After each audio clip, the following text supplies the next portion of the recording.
और अब खबरें तफसील से। फुटबॉल कोचेज और खिलाड़ियों ने जम्मू कश्मीर फुटबॉल एसोसिएशन के जम्मू कश्मीर मकामी फुटबॉल लीग्स में गैर मुल्की खिलाड़ियों को इजाजत देने पर पाबंदी के फैसले का खैर मकदम किया है। JKFA ने ऑल इंडिया फुटबॉल फेडरेशन की हिदायत के मुताबिक अपनी तमाम जिले इकाइयों को नोटिस भेजा है, जिसने गैर मुल्की खिलाड़ियों को मुल्क भर में मकामी मुकाबलों में खेलने से मना किया है। इस फैसले से नौजवान खिलाड़ियों को मजीद तरक्की हासिल करने और बड़े मुकाबलों के लिए तैयार होने के लिए अपनी सलाहियतों को बेहतर बनाने में मदद मिलेगी। AFF काफ़ी सालों से ये प्लान कर रहे थे कि जितने भी इंडिया में डोमेस्टिक लीग्स है वहाँ पे खाली लोकल्स खेलने चाहिए, क्योंकि पहले क्या होता था, जितने भी फॉरेनर्स थे वो या तो स्टॉपर्स खेलते थे या तो स्ट्राइकर्स खेलते थे। उसमें जो हमारा लोकल टैलेंट होता था उसको उतनी अपॉर्चुनिटी नहीं मिलती थी ग्रो करने के लिए। तो जो ये डिसीजन अभी उन्होंने लिया है, मुझे लगता है ये बहुत ही अच्छा है। इन्होंने कहा अभी ये डिसीजन फिलहाल लोकल लीग्स पे थ्रू आउट इंडिया पे इम्प्लीमेंट होगा, और जो अभी सेकंड डिवीजन लीग चल रही है उस पर ऑलरेडी ये इम्प्लीमेंट हो गया है। यहाँ पे बहुत ही फ़ायदेमंद होगा, क्योंकि लास्ट कपल ऑफ ईयर से ये क्या हो रहा था, यहाँ पे भी फॉरेनर्स आ रहे थे, अच्छा अमाउंट मिल रहा था, वो पर्टिकुलर एक पोजीशन में कंटिन्यूसली खेल रहे हैं। जो हमारा लोकल टैलेंट है, अगर 20 या 20 इनका डिफरेंस रहता था उसको चांस नहीं मिल रहा था। अब क्या होगा, इसमें जो हमारा 90 या 80% जो भी लड़का अच्छा खेल रहा हो उसको चांस मिलेगा। जितना वो खेलेगा उतना वो ग्रो करेगा, उतना वो डेवलप करेगा। ये जो डिसीजन आया है ऑल इंडिया फुटबॉल फेडरेशन की तरफ से कि हम फॉरेनर्स को नहीं अलो करेंगे खेलने के लिए, this is a good decision, but simultaneously it's full of challenges कि लाइक जो लोकल लड़के हैं they have to prove that the federation has taken a right decision. ऐसा नहीं होना चाहिए कि आफ्टर 6 months 10 months या कुछ टाइम के बाद हम फिर से उसी ट्रैक पे वापस चले जाए कि हमारे पास फॉरेनर्स नहीं है। हमारा जो प्रोडक्टिविटी है, मतलब इट शुड बी एफिशिएंट। अगर हम लोकल बंदों को खिला रहे हैं, they have to work really hard to come up to the expectations of this decision. It's not only कि हम उनको प्रमोट कर रहे हैं, simultaneously it should be cost productive या कॉस्ट इफेक्टिव। बहुत ही फ़ायदा होगा। जो हमारे प्लेयर्स थे वो बेंच पे बैठते थे, और जो फॉरेनर्स थे उनको अच्छा पैसा मिलता था और उनकी पोजीशंस पे वो खेलते थे। अगर ये इनको डिसअलो किया है तो हमारे जो लोकल प्लेयर्स है वो इस पोजीशंस पे खेल सकते हैं। हमें इससे बहुत मौका मिलेगा। अगर डिसअलो किया इनको फॉरेनर्स को तो बहुत ज़्यादा लोकल्स प्लेयर्स है जो बेंचों पे बैठते थे उनको बहुत ज़्यादा मौका मिलेगा। And although it's a great step, a welcome step from All India Football Federation, then that they have disallowed foreigners for the local leagues, it's a very good step that they were in the spotlight. But when a local player will play in the fields, they'll get more spotlight, and the players who were playing in the bench, who are starting from the bench, they'll get more chances, and this will be a great confidence for our local players. और central institute of Buddhist studies Choglamsar Leh में स्वच्छता पखवाड़ा मनाया गया। Vice chancellor CIBS professor Rajesh Ranjan और दीगर अमले ने दफ्तर के अहाते में सफाई की। सफाई मुहिम में तलबा और स्टाफ ने हिस्सा लिया। प्रोफेसर राजेश रंजन ने बताया कि सफाई को बरकरार रखने के मकसद से स्वच्छता पखवाड़ा के नाम से सफाई मुहिम इख्तिताम पजीर हो रही है। उन्होंने कहा कि सफाई मुहिम का पहला हिस्सा 2019 में शुरू हुआ था और ये दूसरा मरहला है।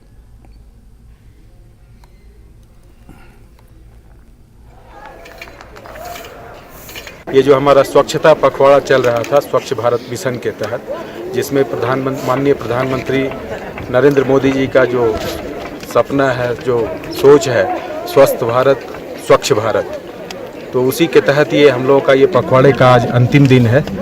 और हम लोग सभी विद्यार्थी और सारे कर्मचारी, सारे शिक्षक सब मिलकर के अपने कैंपस को जितना अधिक से अधिक साफ रख सकते खुद के प्रयास से वो हम लोगों ने किया ये जो है। और ये प्रधानमंत्री जी का जो अब दूसरा फेज चल रहा है, इसकी शुरुआत हुई थी 2 अक्टूबर 2014 से 19 में इसका पहला फेज समाप्त हुआ, जिसमें ओपन डेफिकेशन का जो है वो कंप्लीट कर लगभग सभी पूरे भारत के सभी गांवों में वो प्रथा समाप्त हो चुकी है।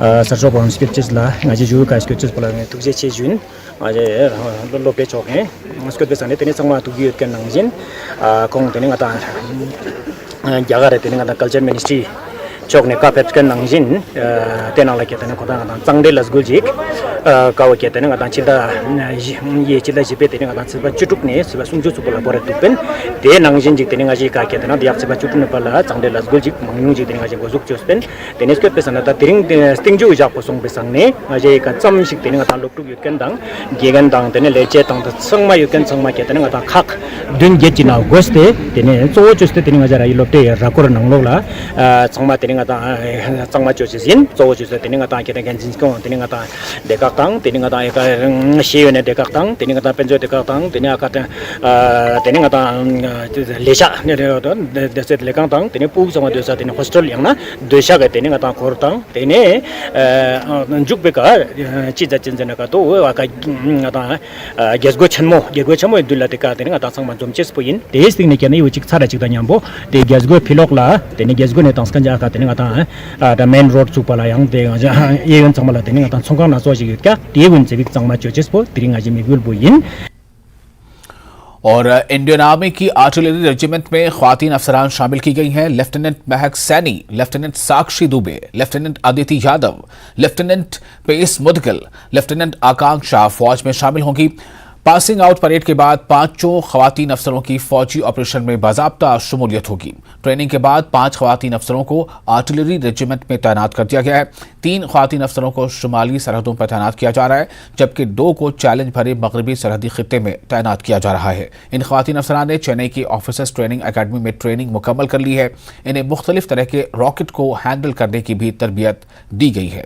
इन ख्वातीन अफसरों को मर्दों के मुकासिल चैलेंज दरपेश रहेंगी और उसी तरह के मौके भी दिए जाएंगे।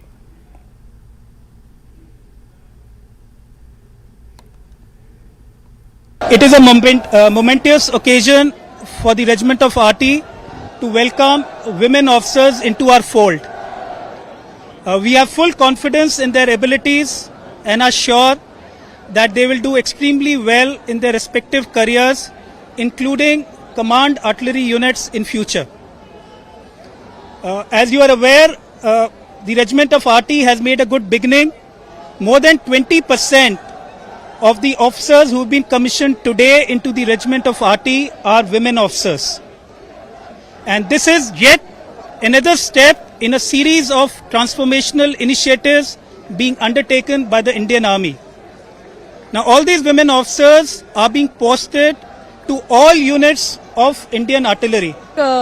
It's a very proud moment for me to be inducted into the artillery, and being one of the 5 women officers to be inducted into the artillery for the first time in the history is a very big thing, and I'm pretty sure that all of us will do justice to our roles, and we'll exploit our potential, and we'll give our best to the arm and to the organization. So that's an additional advantage, and I've had the proud privilege of representing the RT and joining the regiment of RT. We are the lucky 5, and I hope we can keep up with the good name. The reason why I joined the army was my father. He's motivated me since childhood, so that is one of the biggest motivation for me to join the army. And artillery came as an opportunity for women officers to join the armed forces in combat role. So that's why we joined the artillery. So the opening up of the branch of artillery made me naturally attracted towards this, because I was always looking up to my father and I idolized him, and joining gunnery in the form of artillery in the armed forces was a natural choice. Apart from that, I am from commerce background, so the other 3 specifications that I was allotted with, which was intelligence, Army Service Corps and Army Ordnance Corps. All of these 3 are not regiments. The Regiment of Artillery has regimentization, which means it has units where officers are posted permanently. So there is a certain kind of brotherhood and camaraderie that these regiments have. They have their own history and they have their own past which unite them, and there's a different kind of brotherhood and camaraderie that comes to them. So this is also something that I wanted to look forward to. So that is why I joined the artillery.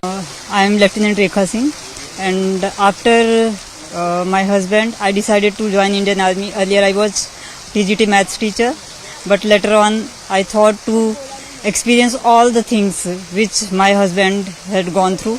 So I decided to join Indian Army, and I started preparing for that.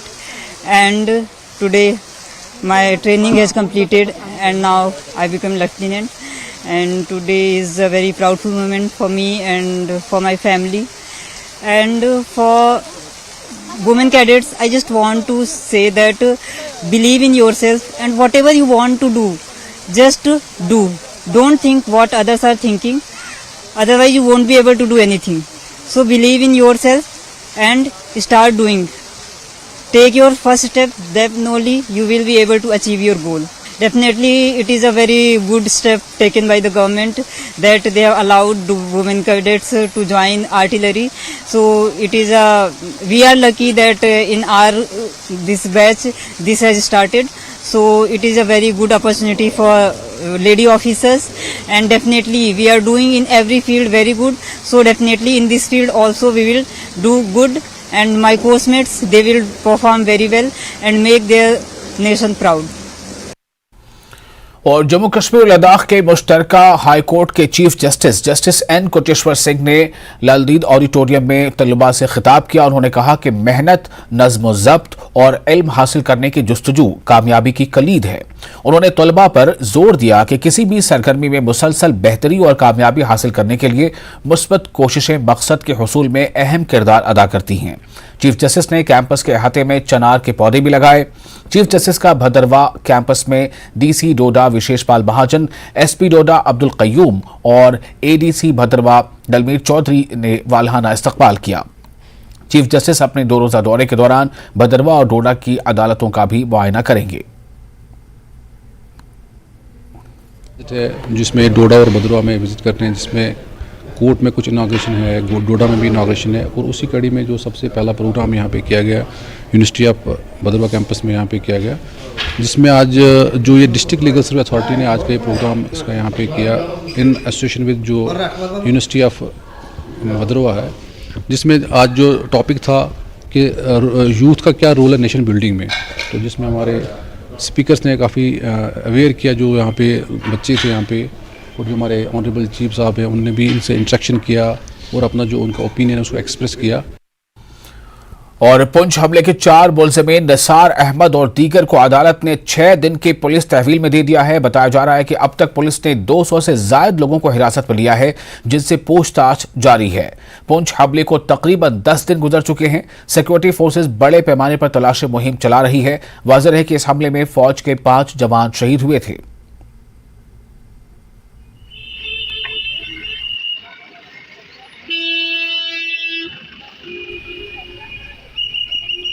ये तस्वीरें जो आप देख रहे हैं, इन तस्वीरों में साफ तौर से देखा जा सकता है किस तरह से लगातार इस बात की कोशिशें की जा रही हैं कि इस हमले के जो अहम मुलज़मीन हैं उनका नेटवर्क कैसा है, वो कहाँ छिपे, किन से उनके ताल्लुकात रहे और किस तरह उन्होंने इस मामले को अंजाम दिया। चूँकि इस हमले में 5 जो जवान जो है वो मारे गए थे और इसी को लेकर लगातार जो है तलाशी मुहिम जारी है और कुछ लीड्स भी मिले हैं, जैसा कि एक रोज़ कबल ही डीजीपी दिलबाग सिंह ने बताया था।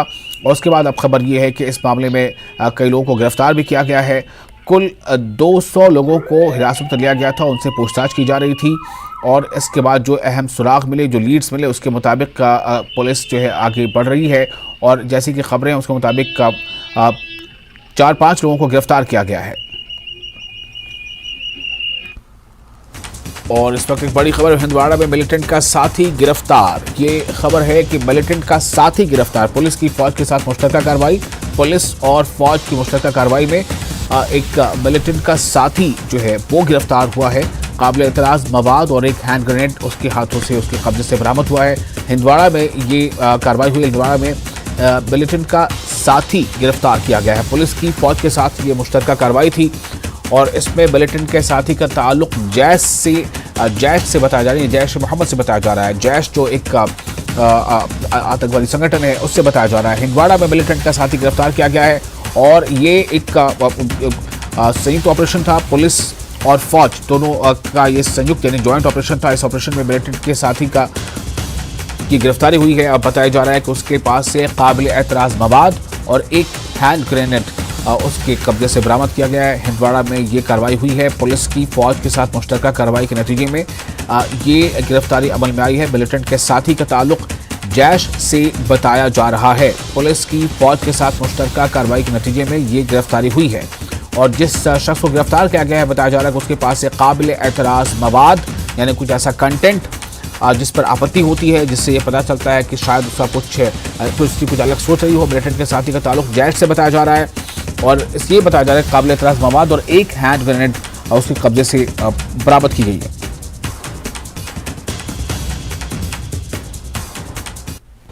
ब्रेक के बाद एक बार फिर आपका स्वागत है। आप देख रहे हैं न्यूज अपडेट एट 4। अमेरिका में मुकीम और काम करने वाले कश्मीरी माहिरीन ने मंशियात की लत और दिमागी सेहत के मसाइल में मरीजों की मदद के लिए तिब्बी इमदाद की पहल की है। इस सिलसिले में Kashmir American society on medical health medical research ने कॉलेज ऑफ एजुकेशन श्रीनगर में एक काउंसलिंग प्रोग्राम का इनेकाद किया। तंजीम के चेयरपर्सन डॉक्टर नाहिदा नजीर और डायरेक्टर कश्मीर यूथ डेवलपमेंट और माहिर नफ्सियात डॉक्टर मुजफ्फर ने इस सेशन से खिताब किया। इन्होंने मंशियात की लानत और दिमागी सेहत के मसाइल से निकलने में मदद के लिए माशरे को मुत्तहिद करने की जरूरत पर जोर दिया है। डॉक्टर नाहिदा नजीर ने मंशियात की लानत खत्म करने की मुहिम में मजहबी रहनुमाओं को शामिल करने की जरूरत पर जोर दिया। डॉक्टर मुजफ्फर ने नशावर अशिया फरोख्त करने वाले दुकानदारों पर कार्रवाई के लिए हुकूमत की कोशिशों को सराहा।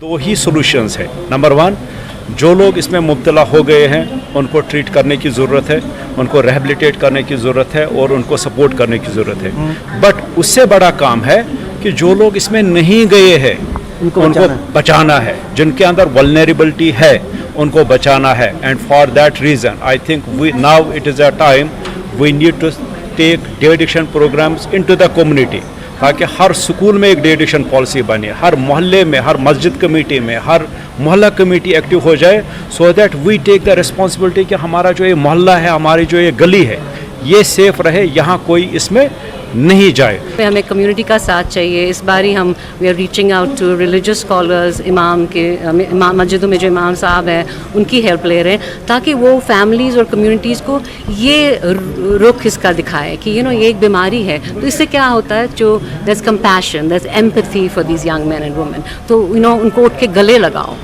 वर्सेस कि तुमने गलत किया, गिल्ट, शेम, ये सब इससे बहुत असर पड़ेगा। This is very important to convert the narrative on this and to make it about empathy. They're all hurting. इनमें या तो कोई physical या mental pain है जिसके लिए ये एक relief ढूंढ रहे हैं। और वर्ल्ड वेटरनरी डे के मौके पर बांडीपुरा में महकमे शीप हस्बेंड्री ने जिले के कई मकामात पर मुख्तलिफ प्रोग्रामों का इनेकाद किया। बांडीपुरा के आठुतु ब्लॉक में प्रोग्राम मुनक़िद किया गया। डिस्ट्रिक्ट शीप हस्बेंड्री अफसर डॉक्टर शौकत अहमद के अलावा इलाके के पंचायती नुमाइंदों और भेड़ पालन से वाबस्ता किसानों ने शिरकत की। प्रोग्राम के दौरान किसानों को महकमे शीप हस्बेंड्री की जानिब से चलाए जा रहे मुख्तलिफ प्रोग्रामों के हवाले से जानकारी दी गई। प्रोग्राम के दौरान किसानों में मुफ्त अद्वियात भी तकसीम की गई। वेटनरी डे है, ये हर साल वेटनरी प्रोफेशन में मनाया जाता है। जो अप्रैल की लास्ट सैटरडे होती है उसमें ये डे सेलिब्रेट किया जाता है। तो इस सिलसिले में हमने आज बांडीपुरा डिस्ट्रिक्ट में बहुत सारी जगह पे एक अवेयरनेस पब्लिक आउटरीच कैंप्स लगाए हुए थे। वैक्सीनेशन ड्राइव्स भी चल रही थी और कुछ सोशल सिक्योरिटी स्कीम जिसमें प्राइम मिनिस्टर्स जीवन ज्योति योजना और प्राइम मिनिस्टर्स सुरक्षा बीमा योजना, उसमें भी हमारे जो रजिस्टर्ड ब्रीडर्स हैं उनकी भी हमने एनरोलमेंट करवाई। इसके अलावा वैक्सीनेशन कैंप्स जानवरों में FMD के, ET के और ये शीपॉक्स के कैंप्स भी हमने इनकाद करवाए। इसके अलावा स्कूल बच्चों के साथ भी अवेयरनेस हमने की वेटनरी एथिक्स के बारे में, एनिमल एथिक्स के बारे में।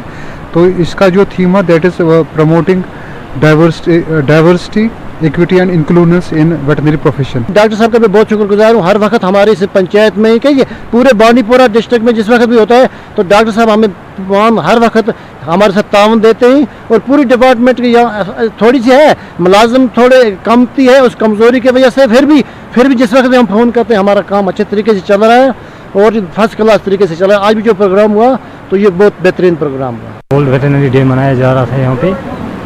ये हर साल 29 अप्रैल को मनाया जाता है और इस पे हमें डिपार्टमेंट के आला अफसर यहाँ पे तशरीफ़ आवर थे और कुछ किटें भी हमें तकसीम की गई और इसके अलावा बहुत सारी जानकारी मिली।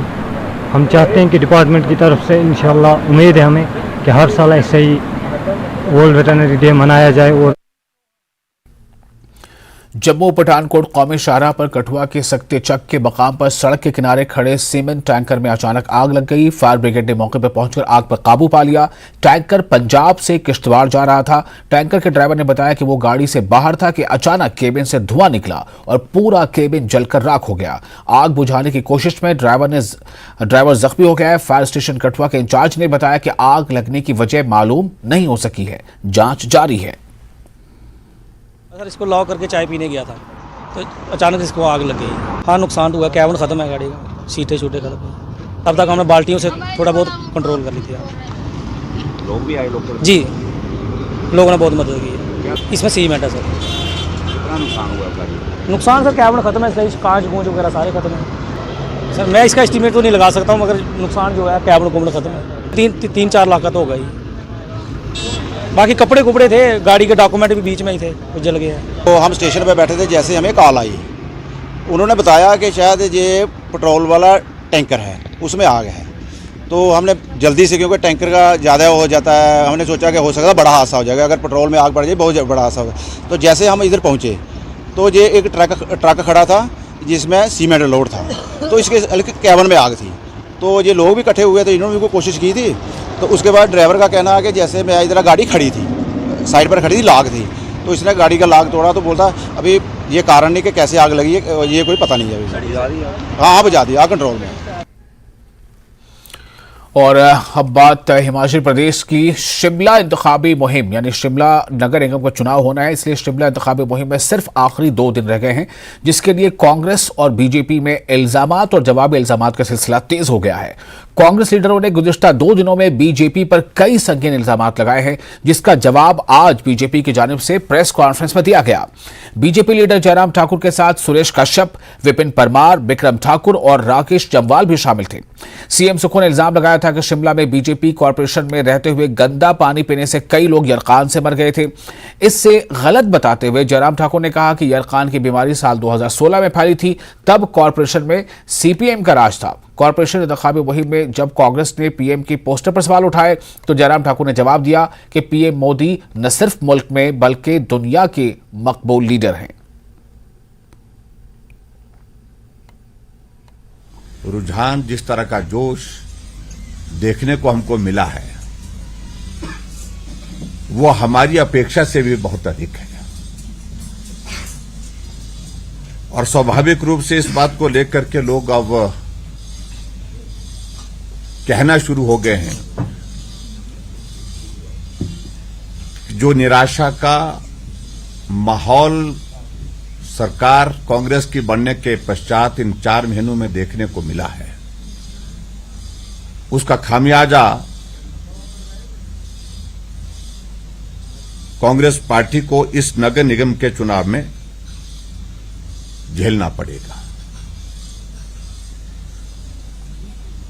और मैं इस बात को दावे के साथ कह सकता हूं कि हम जीत रहे हैं और बहुत अच्छी तरह से जीत रहे हैं।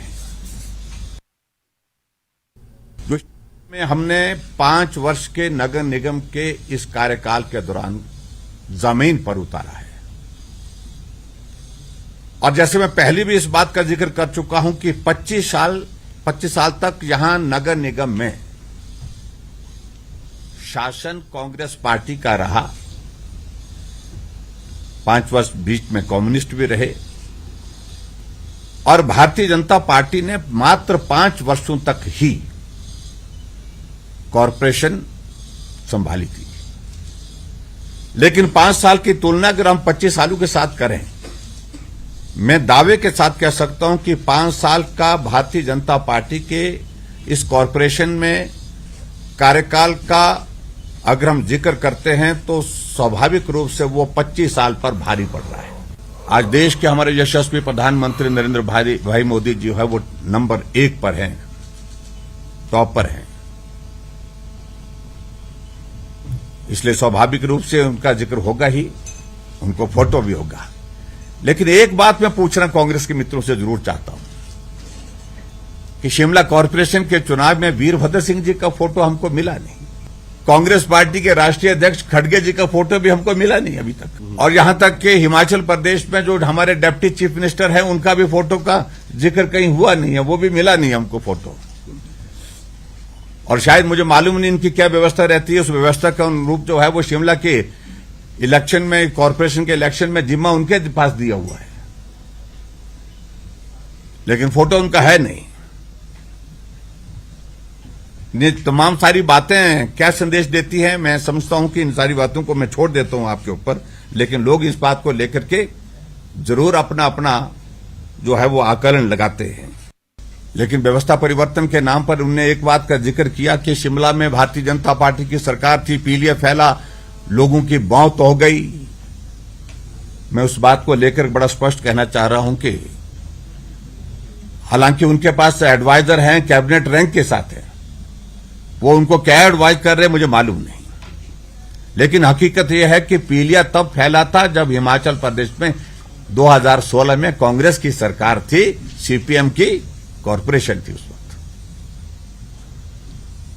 अगर पीछे के इतिहास में जाने की अगर बात कहते हो तो जिक्र हम उस बात का भी करना चाहेंगे कि एक छोटा बच्चा युग के नाम से उसकी हत्या हुई और पानी के टैंक में उसको उसके शरीर को, उसकी बॉडी को फेंक दिया गया और कई महीनों तक जो है वो डेड बॉडी पानी के टैंक में सड़ती रही और शिमला उस पानी को पीता रहा। वो भी सरकार कांग्रेस पार्टी की थी, सीपीएम की कॉर्पोरेशन थी उस वक्त। और इसी के साथ इस बुलेटिन में फिलहाल इतना ही, लेकिन आप बने रहे न्यूज़ 18 के साथ।